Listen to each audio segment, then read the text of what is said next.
Nah, bantuan sosial di Indonesia, misalnya bantuan pangan, itu diberikan kepada 22 juta orang, atau 7,9% dari penduduk. Ini lebih rendah dari Malaysia yang 25,6%, Singapura 41,7%, dan India 55,6%, dan Amerika 12,1%.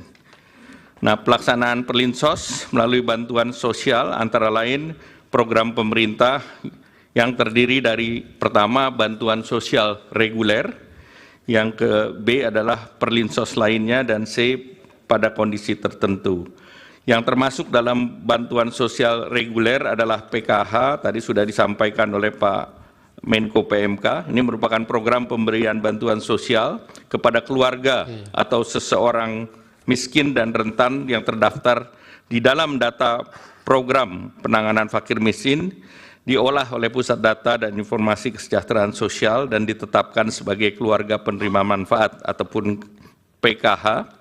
Landasannya adalah Undang-Undang Nomor 40 Tahun 2004 tentang Sistem Jaminan Sosial Nasional, Undang-Undang Nomor 11 Tahun 2009 tentang Kesejahteraan Sosial, PP 39 Tahun 2012 tentang Penyelenggaraan Kesehatan Sosial, dan Peraturan Menteri Sosial Nomor 1 Tahun 2018 tentang Program Keluarga Harapan.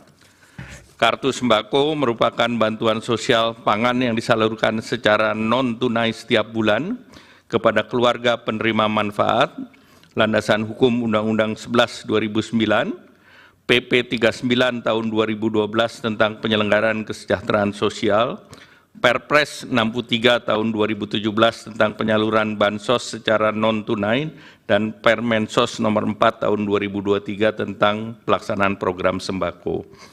Program Indonesia Pintar merupakan bantuan berupa uang tunai, perluasan akses, kesempatan belajar dari pemerintah yang diberikan kepada peserta didik yang berasal dari keluarga miskin dan rentan miskin untuk membiayai pendidikan.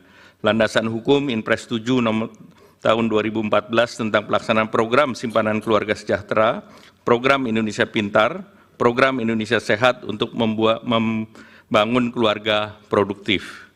Kartu Indonesia Pintar Kuliah ini adalah bantuan pendidikan dan pemerintah bagi lulusan SMA atau sederajat, memiliki potensi akademik baik dan memiliki keterbatasan ekonomi.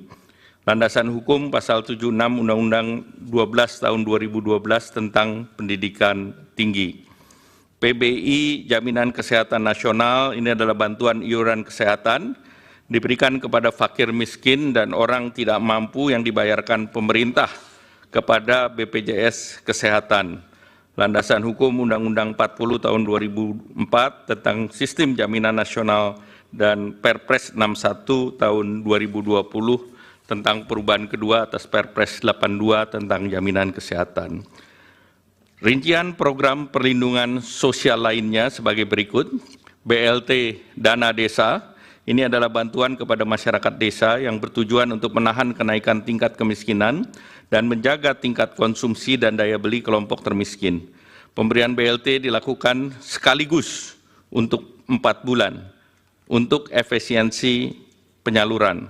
Landasan hukum Undang-Undang 6 tahun 2014 tentang desa sebagaimana diubah dalam Undang-Undang Cipta Kerja, Peraturan Pemerintah Nomor 37 tahun 2023 tentang pengelolaan transfer ke daerah, Peraturan Menteri Keuangan 146 tahun 2023 tentang pengalokasian dana desa di setiap desa, penyaluran dan penggunaan dana desa untuk tahun anggaran 2024. Pembiayaan ultramikro ini merupakan program tahap lanjutan dari bantuan sosial untuk menjadi kemandirian usaha, menyasar usaha mikro yang berada di lapisan terbawah yang belum difasilitasi dengan perbankan melalui program kredit usaha rakyat.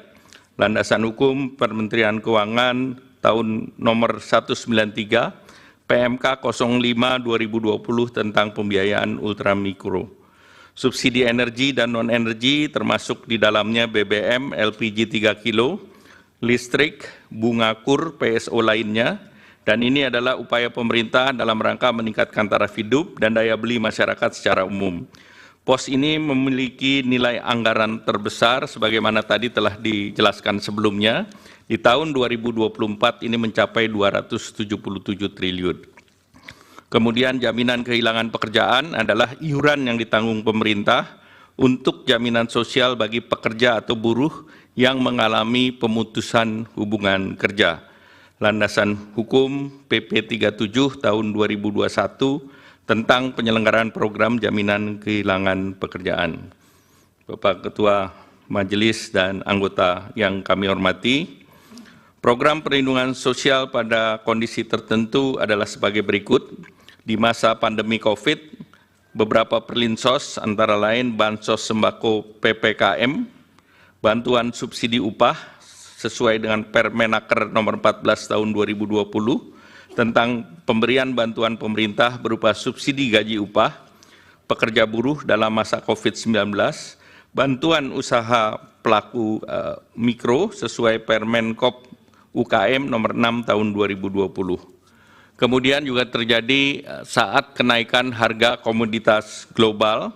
Pada saat harga minyak naik di tahun 2022, pemerintah mengambil keputusan untuk mengalihkan sebagian subsidi BBM menjadi BLT BBM dengan landasan hukum Peraturan Presiden nomor 98 tahun 2022 dan perubahan APBN tahun 2022, dan kebijakan ini sebagai kompensasi harga Pertalite yang naik dari 7.650 menjadi 10.000 pada tahun 2022 dan dibayarkan secara sekaligus untuk 4 bulan. Pada saat terjadi resiko global 2023 dan 2024, pemerintah mengeluarkan kebijakan BLT El Nino dan bantuan pangan untuk mendapati dampak dari pergantian musim dari kemarau ke musim hujan, dan dikhawatirkan badai El Nino dapat mengganggu produksi beras serta mengurangi daya beli masyarakat. Dan tahun 2024 terdapat BLT mitigasi kenaikan harga pangan yang ditargetkan terrealisasi di semester 1 2024. Ini berdasarkan Undang-Undang Nomor 9 Tahun 2023 tentang APBN di pasal 20. Nah, untuk mengoptimalkan manfaat pada penerima bantuan sosial dan efisiensi biaya penyaluran, bantuan sosial biasanya dibagikan beberapa periode sekaligus atau dirapel dalam satu kali penyaluran. Sebagai contoh, bantuan sosial reguler seperti PKH disalurkan per 3 bulan, 1 tahun 4 kali penyaluran. Kartu sembako penyaluran per 2 bulan, 1 tahun 6 kali penyaluran. BLT BBM sekaligus untuk 4 bulan, seperti tadi kami sampaikan. Yang Mulia Ketua Majelis Hakim dan anggota Majelis Hakim, BMKG dan beberapa pusat iklim dunia memprediksi El Nino terus bertahan hingga periode Desember 2023, bahkan Januari-Februari 2024. Nah, ini berdampak kepada penurunan produksi beras.